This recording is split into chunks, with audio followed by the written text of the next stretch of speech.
Rabbit Run by John Updike.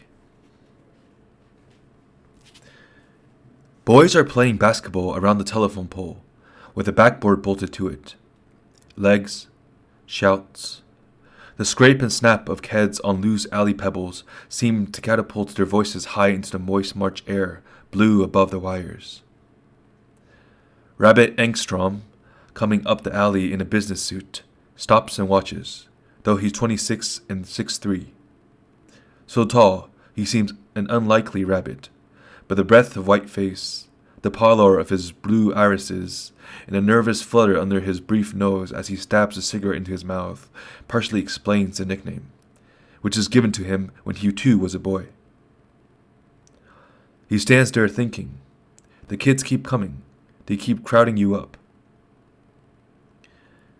His standing there makes the real boys feel strange. Eyeballs slide. They're doing this for themselves, not as a show for some adults walking around town in a double-breasted cocoa suit. It seems funny to them, an adult's walking up the alley at all. Where's his car? The cigarette makes it more sinister still. Is this one of those going to offer them cigarettes, or money to go out in back of the ice plants with him?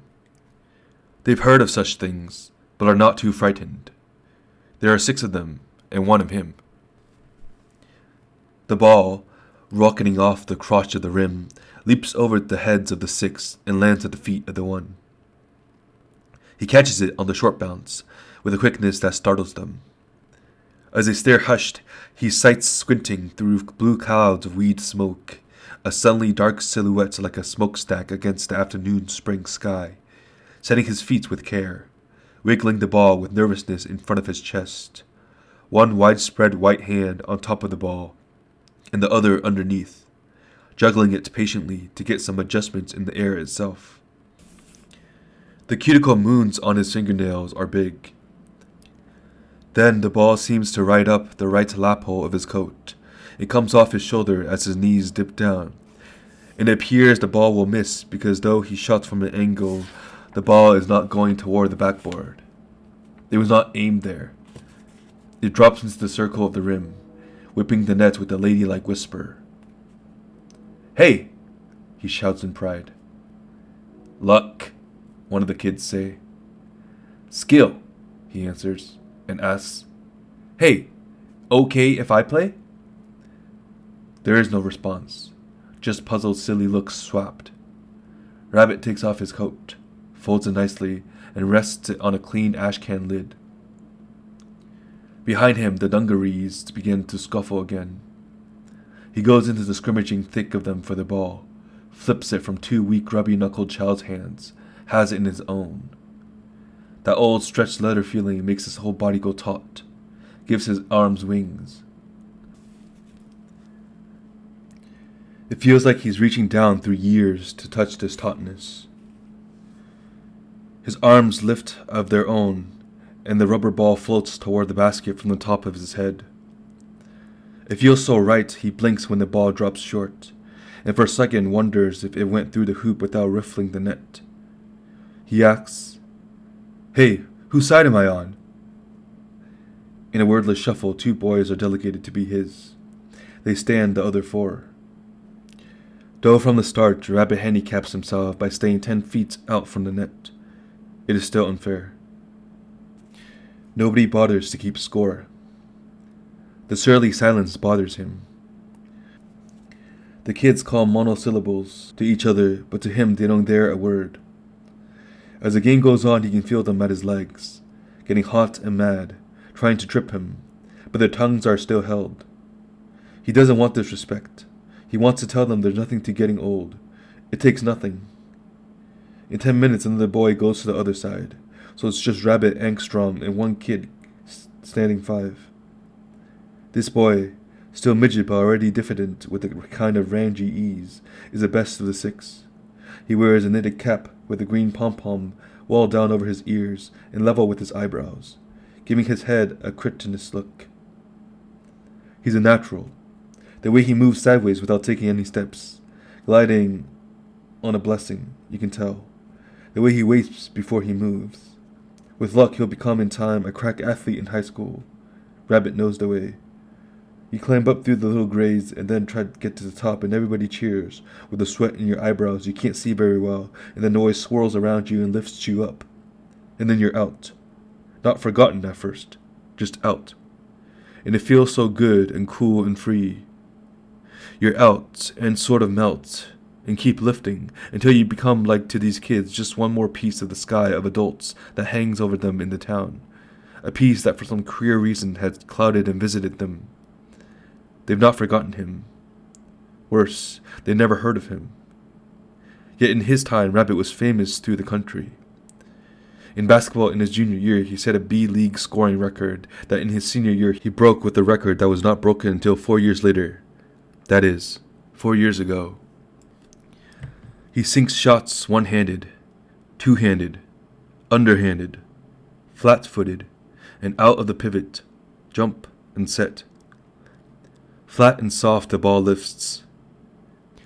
That his touch still lives in his hands elates him. He feels liberated from the long gloom.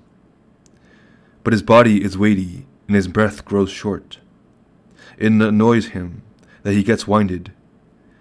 When the 5 kids not on his side begin to groan and act lazy, and a kid he accidentally knocks down gets up with a blurred face and walks away, Rabbit quits readily. "Okay," he says. "The old man's going. 3 cheers." To the boy on his side, the pom-pom, he adds, "So long, Ace." He feels grateful to the boy, who continued to watch him with disinterested admiration after the others grew sullen. Naturals know. It's all in how it feels. Rabbit picks up his folded coat and carries it in one hand like a letter as he runs. Up the alley. Past the deserted ice plant with its rotten wooden skids on the fallen loading porch. Ash cans. Garage doors. Fences of chicken wire caging crisscrossing stalks of dead flowers. The month is March. Love makes the air light. Things start anew. Rabbit tastes through sour aftersmoke the fresh chance in the air, plucks the pack of cigarettes from his bobbling shirt's pocket, and without breaking stride, cans it in somebody's open barrel. His upper lip nipples back from his teeth in self-pleasure. His big suede shoes skim in thumps above the skittering litter of alley gravel. Running. At the end of this block of the alley, he turns up a street. Wilbur Street in the town of Mount Judge, suburb of the city of Brewer, 5th largest city in Pennsylvania. Running uphill, past a block of big homes, small fortresses of cement and brick insets with doorways of stained and beveled glass, and windowed of potted plants. And then halfway up another block, which holds a development built all at once in the 30s. The frame homes climbed the hill like a single staircase. The space of 6 feet or so that each double house rises above its neighbor contains 2 wane windows, wide-spaced like the eyes of an animal, and is covered with composition shingling varying in color from bruise to dung. The fronts are scabby clapboards, once white. There are a dozen 3-story homes, and each has 2 doors. The 7th door is his. The wood steps up to it are worn. Under them there is a cubbyhole of dirt where a lost toy molders. A plastic clown.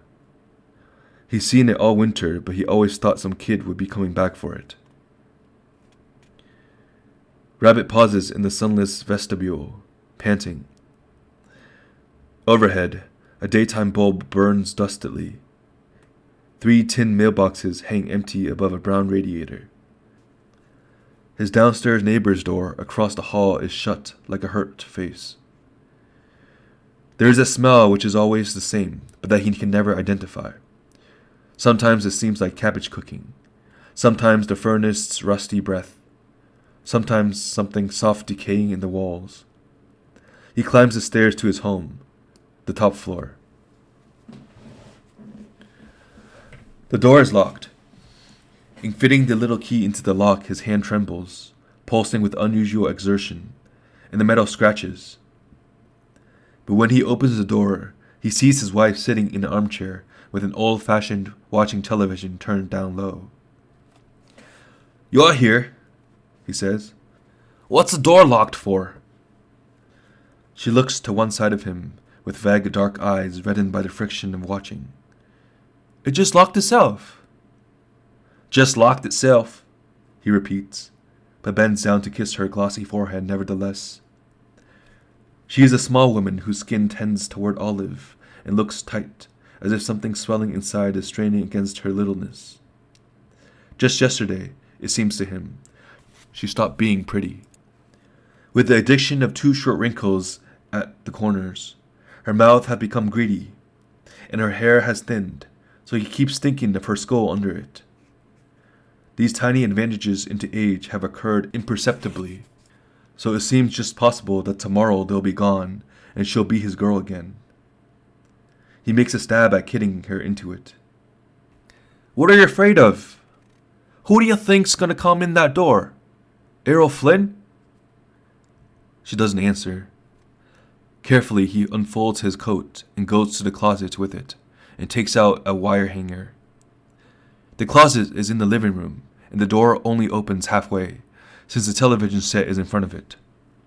He is careful not to kick the wire, which is plugged into a socket on the other side of the door.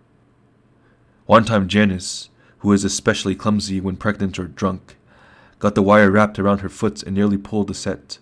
$149. Down smash on the floor. Luckily, he got to it while it was still rocking in the metal cradle and before Janice began kicking out in one of her panics. What made her get that way? What was she afraid of? An order-loving man, he deftly inserts the corners of the hanger into the armholes of the coat and with his long reach hangs it onto the painted pipe with his other clothes. He wonders if he should remove the demonstrator badge from the lapel, but decides he will wear the same suits tomorrow. He is only 2, not counting a dark blue that is too hot for this time of year. He presses the door shut and it clicks, but then swings open again an inch or 2. Locked doors. It rankles. His hand trembling in the lock like some old wreck, and her sitting in here listening to the scratching. He turns and asks her, "If you're home, where's the car? It's not out front." "It's in front of my mother's. You're in my way." "In front of your mother's? That's terrific. That's just the friggin' place for it." "What's brought this on?" "Brought what on?" He moves out of her line of vision and stands to one side. She is watching a group of children called Musketeers perform a musical number in which Darlene is a flower girl in Paris and Cubby is a cop and that smirking, squeaky tall kid is a romantic artist. He and Darlene and Cubby and Karen, dressed in the old French lady whom Cubby as a cop helps across the street, dance. Then the commercial shows the 7 segments of a Tootsie Roll coming out of the wrapper and turning into the 7 letters of Tootsie. They too sing and dance. Still singing, they climb back into the wrapper. It echoes like an echo chamber. Son of a bitch. Cute. He's seen it 50 times and this time it turns his stomach. His heart is still throbbing. His throat feels narrow. Janice asks, "Harry, do you have a cigarette? I'm out." "Huh?" "On my way home, I threw my pack in the garbage can. I'm giving it up." He wonders how anybody could think of smoking, with his stomach on edge the way it is. Janice looks at him at last. "You threw in a garbage can? Holy mo! You don't drink, now you don't smoke. What are you doing, becoming a saint?" "Shh." The big musketeer has appeared. Jimmy, a grown man who wears circular black ears. Rabbit watches him attentively. He respects him. He expects to learn something from him helpful in his own line of work, which is demonstrating a kitchen gadget in several 5 and dime stores around Brewer. He's had the job for 4 weeks. "Proverbs, proverbs, they're so true," Jimmy sings, strumming his mouse guitar. Proverbs tell us what to do. Proverbs help us all to be better Mouseketeers. Jimmy sets aside his smile and guitar and says straight out through the glass, "Know thyself. A wise old Greek once said, know thyself. Now, what does this mean, boys and girls? It means be what you are. Don't try to be Sally or Johnny or Fred next door. Be yourself. God doesn't want a tree to be a waterfall or a flower to be a stone. God gives to each one of us a special talent." Janice and Rabbit becomes unnaturally still. Both are Christians. God's name makes them feel guilty. God wants some of us to become scientists, some of us to become artists, some of us to become firemen and doctors and trapeze artists. And He gives to each of us that special talents to become these things, provided we work to develop them. We must work, boys and girls. So, know thyself. Learn to understand your talents, and then work to develop them. That's the way to be happy. He pinches his mouth together and winks. That was good. Rabbit tries it, pinching the mouth together and then the wink, getting the audience out front with you against some enemy behind, Walt Disney or the Maggie Peel Peeler Company, admitting it's all a fraud, but what the hell, making it likable. We're all in it together. Fraud makes the whole world go round. The base of our economy. Vitaconomy, the modern housewife's password, the one-word expression for economizing vitamins by the Maggie Peel method. Janice gets up and turns off the set when the 6 o'clock news tries to come on. The little hard star left by the current slowly dies. Rabbit asks, "Where's the kid?" "At your mother's." "At my mother's?" "The car is at your mother's, and the kid's at my mother's. Jesus, you a mess." She stands up and her pregnancy infuriates him with its look of stubborn lumpiness. She wears one of those maternity skirts with a U-cut in the belly. A white crescent of slip shines under the hem of her blouse. "I was tired." "No wonder," he says. "How many of those have you had?" He gestures at the old-fashioned glass. Sugar has stained the side she drank from. She tries to explain. "I left Nelson at your mother's on my way to my mother's to go into town with her. We went in her car and walked around looking at the spring clothes in the windows, and she brought a nice Liberty scarf at Kroll's at a sale. Purpley paisley." She falters. Her little narrow tongue pokes between her parted lips. He feels frightened. When confused, Janice is a frightening person. Her eyes dwindle in their frowning sockets, and her little mouth hangs open in a dumb slot. Since her hair has begun to thin back from her shiny forehead, he keeps getting the feeling of her being brittle and immovable, of her only going one way, toward deeper wrinkles and skimpier hair. He married relatively late, when he was 23 and she was 2 years out of high school, and still scarcely adult, with shy, small breasts that when she lay down flattened against her chest, so that they were only there as a tipped softness. Nelson was born 7 months after the Episcopal service, in prolonged labor. Rabbit's fright then mixes with his fright now, and turns it tender. "What did you buy?" "A bathing suit." "A bathing suit! Tch! In March?" She closes her eyes for a moment. He can feel the undertow of liquor sweeping over her and is disgusted. "It made it seem closer to when I could fit into it." "What the hell ails you? Other women like being pregnant. What's so damn fancy about you? Just tell me. What is so frickin' fancy?" She opens her brown eyes and tear fills them and break over the lower lids and drop down her cheeks, pink with injury, while she looks at him and says, "You bastard," very thoughtfully. Rabbit goes to his wife and, putting his arms around her, has a vivid experience of her tear-hot breath, the blood-tinged white of her eyes. In an affectionate reflex, He dips his knees to bring his loins against her, but her solid belly prevents him. He straightens to his full height above her and says, "Okay, you bought a bathing suit." Sheltered by his chest and arms, she blurts with an earnestness he didn't know she still could hold. "Don't run from me, Harry. I love you." "I love you. Now, come on, you bought a bathing suit." "Red," she says, rocking sadly against him. But her body when tipsy has a brittleness, an unconnectedness that feels disagreeable in its arms. "With a strap that ties behind your neck and a pleated skirt you can take off for the water." Then my varicose veins hurt so much Mother and I went to the basement of Kroll's and had chocolate sodas. They redone the whole luncheonette section. The counter isn't there anymore. But my legs still hurt, so Mother brought me home and said you could pick up the car in Nelson. I thought a drink might help the pain. "Huh. I thought you'd be home before now. Where were you?" "Oh, clowning around. I played ball with some kids down the alley." The couple has parted. "I tried to take a nap, but I couldn't. Mother said I looked tired." "You're supposed to look tired. You're a modern housewife." "And meanwhile, you're off in the alley playing like a 12-year-old?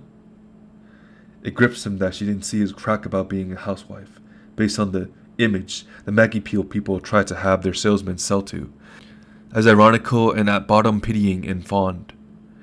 There seems no escaping it. She is dumb. He says, "Well, what's the difference if you're sitting here watching a program for kids under 2? Who was shushing a while ago?" "Ah, Janice," he says. "Screw you. Just screw you." She looks at him clearly a long moment. "I'll get supper," she at last decides. He is all repentance. "I'll run over and get the car and bring the kid back. The poor kid must think he has no home. What the hell makes your mother think my mother had nothing better to do than take care of other people's kids?" Indignation rises in him again at her missing the point of why he wanted to watch Jimmy, for professional reasons, to earn a living to buy sugar for her to put into her rotten old fashions. She moves into the kitchen, angry but not angry enough. She should be really sore, or not sore at all, since all he had said was what he has done a couple 100 times. Say, on average once every 3 days for 3 years. What's that? 300. That often? Then why is it always a struggle? She used to make it easier before they got married. She could be sudden then. Just a girl. Nerves like new thread. Skin smelled like fresh cotton. Her girlfriend at work had an apartment in Brewer they used. Pipe frame bed. Silver medallions in the wallpaper. A view westward of the great blue gas tanks by the edge of the river. After work, working both at Kroll's then, she selling candy and cashews in a white smock with Jan stitched on her pocket, and he lugging easy chairs and maple end tables around on the floor above, hammering apart packing crates from 9 to 5, the itching of the packing excelsior getting into his nose and eyes and making them burn. That filthy black crescent of bins behind the elevators, the floor covered with bent nails, his palms black, and Chandler the fairy mincing in every hour on the hour, telling him to wash his hands so he wouldn't foul the furniture. Lava soap. Its lather was gray. His hands grew yellow calluses from using the crowbar. After 5:30, the dirty day done, they would meet by the doors, chained to keep the customers out. A green, glass-paved chamber of silence between the 2 sets of doors. In the shallow side windows, the bodiless mannequin heads in their feathered hats and necklaces of pink pearls eavesdropping on the echo farewell gossip. Every employee hated Kroll's, yet they left it slow as swimming.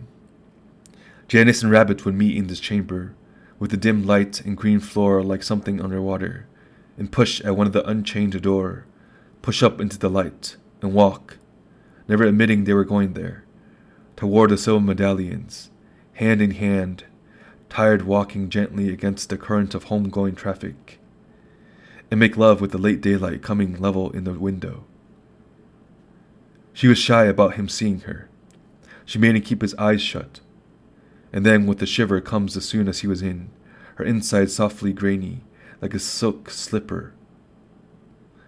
Lying side by side on this other girl's bed, feeling lost, having done the final thing. The walls silver and the fading days gold. The kitchen is a small room off the living room. A taut aisle between machines that were modern 5 years ago. She drops something metal, a pan or cup. "Think you can make it without burning yourself?" he calls in. "Are you still here?" is the answer. He goes to the closet and takes out the coat he hung up so neatly. It seems to him he's the only person around here who cares about neatness. The clutter behind him in the room, the old-fashioned glass with its corrupt dregs, the chock-full ashtray balanced on the easy chair arm, the rumpled rug, the floppy stacks of slippery newspapers, the kids' toys here and there, broken and stuck and jammed, a leg off a doll, and a piece of bent cardboard that went with some breakfast box cutout, the rolls of fuzz under the radiators, the continual crisscrossing mess, clings to his back like a tightening net. He tries to sort out picking up his car and then his kid. Or should he pick up the kid first? He wants more to see the kid. It would be quicker to walk over to Mrs. Springer's. She lived closer.